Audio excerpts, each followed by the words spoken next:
नमस्कार, मैं हृदय कुमार प्रीता राजपुर भी आप सबों का स्वागत करता हूं। और आज का जो वीडियो है वो जनरल साइंस को लेकर है। और ये सभी सहायक अध्यापक जो बीपीएससी से तैयारी कर रहे हैं या प्रधान शिक्षक की तैयारी कर रहे हैं या सीटेट डीएलएड या बीएड एंट्रेंस एग्जाम की परीक्षा की तैयारी कर रहे हैं या किसी भी प्रतियोगी परीक्षा की तैयारी कर रहे हैं, उन सबों के लिए ये वीडियो बहुत ही लाभकारी है।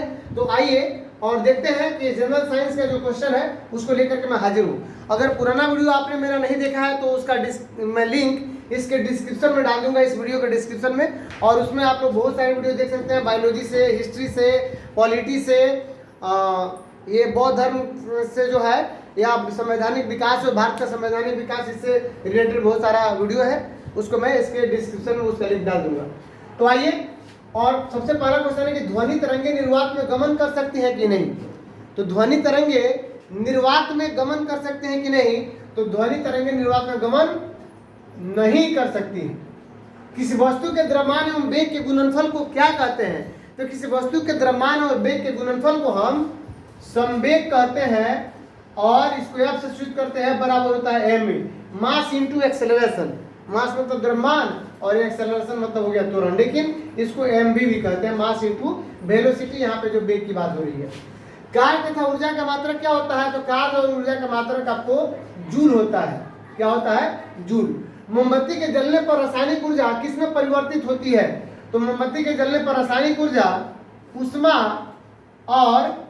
ऊष्मा एवं प्रकाश में परिवर्तित होती है। अगर आप मेरे चैनल पर नए हैं तो प्लीज मेरे चैनल को सब्सक्राइब कीजिए, लाइक कीजिए, शेयर कीजिए, कमेंट कीजिए। अगर पुराने हैं तो लाइक शेयर कमेंट जरूर कीजिएगा। कमेंट में अगर आता होगा एक गॉट इट बी सिविलाइज तो उसको ओके कर दीजिएगा, ये हो जाएगा। कमेंट करना शुरू कर सकते हैं। तो जल के जमने पर आयतन कम हो जाता है या अधिक, यानी जल जब जम जाता है, जब बर्फ बन जाता है तो उसका आयतन कम हो जाता है कि अधिक हो जाता है? तो उसका आयतन बढ़ जाता है, यानी अधिक हो जाता है। तारे किसके कारण टिमटिमाते हुए प्रतीत होते हैं? तो तारे अपवर्तन के कारण। किसके कारण? अपवर्तन के कारण टिमटिमाते हुए प्रतीत होते हैं। और हीरा किसके कारण चमकता है? तो हीरा जो है किसके कारण चमकता है? आप जानते हैं कि हीरा सबसे कठोर हमारा जो है सो धातु है। तो हीरा किसके कारण चमकता है? तो हीरा आपको पूर्ण आंतरिक परावर्तन के कारण हीरा चमकता है।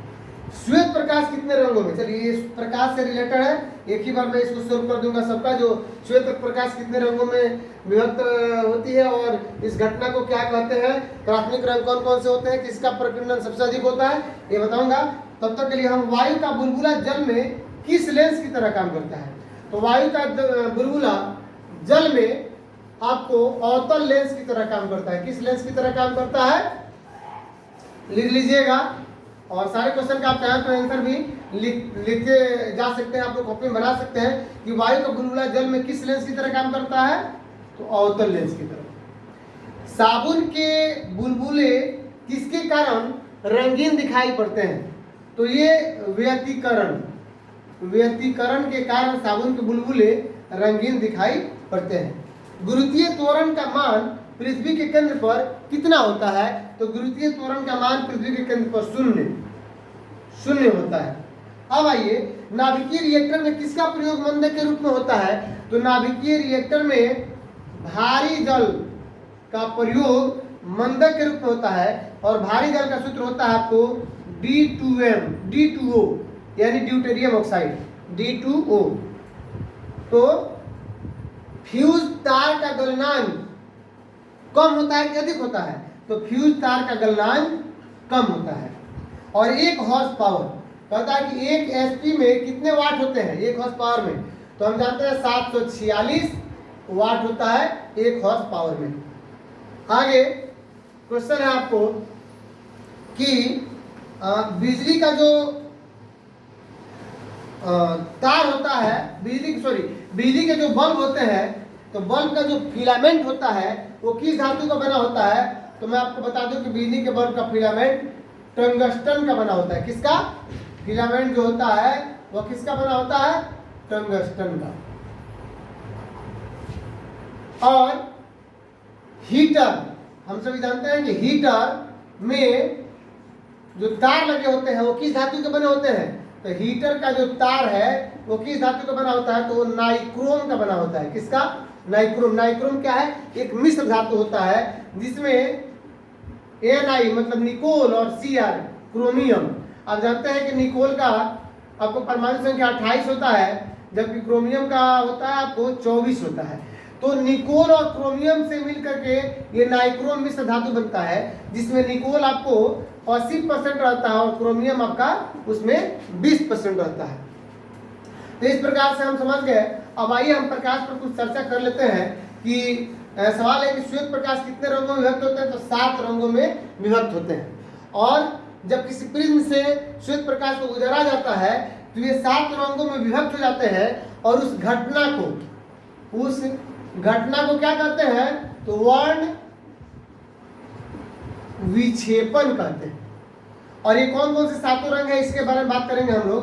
और प्राथमिक रंग कौन कौन से हैं और प्रकीर्णन किसका सबसे अधिक होता है ये भी।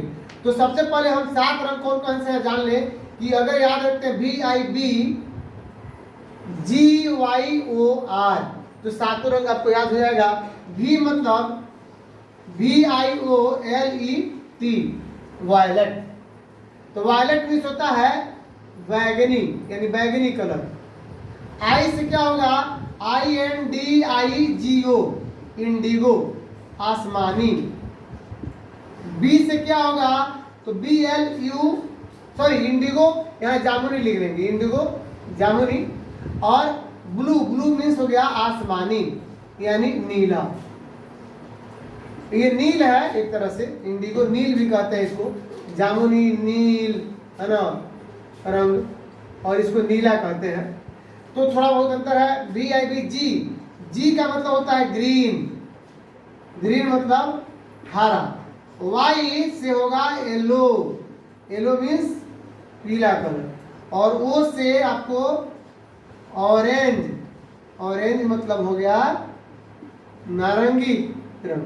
और R से हो गया आपको रेड। इसमें एक और खासियत है कि ये ऐसा क्यों बनाया गया है, पहले भी क्यों लिखा गया, पहले R क्यों नहीं या पहले B क्यों नहीं। तो मैं आपको बता दूं कि जब वर्ण विक्षेपण होता है तो सबसे अधिक प्रकीर्णन प्रकाश का V यानी वायलेट यानी बैगनी कलर का सबसे अधिक प्रकीर्णन होता है और सबसे कम आपको R यानी लाल रंग का जो है प्रकीर्णन कम होता है। लाल रंग का प्रकीर्णन सबसे कम होता है।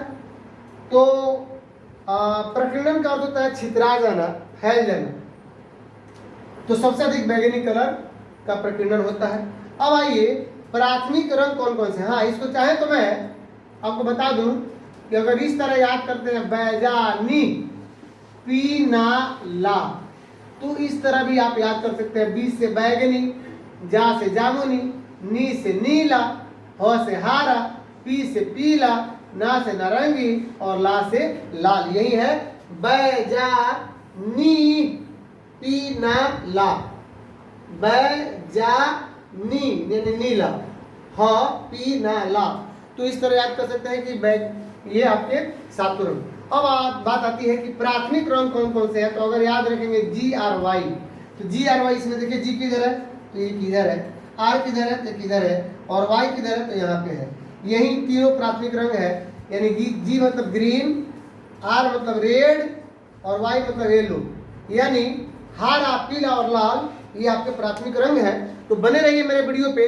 अगर ये वीडियो अच्छा लग रहा हो तो आप इस वीडियो को लाइक शेयर कमेंट जरूर कीजिए। अगर मेरे चैनल पे नए हैं तो प्लीज़ सब्सक्राइब कीजिए। मिलते हैं नेक्स्ट वीडियो में, तब तक के लिए थैंक यू।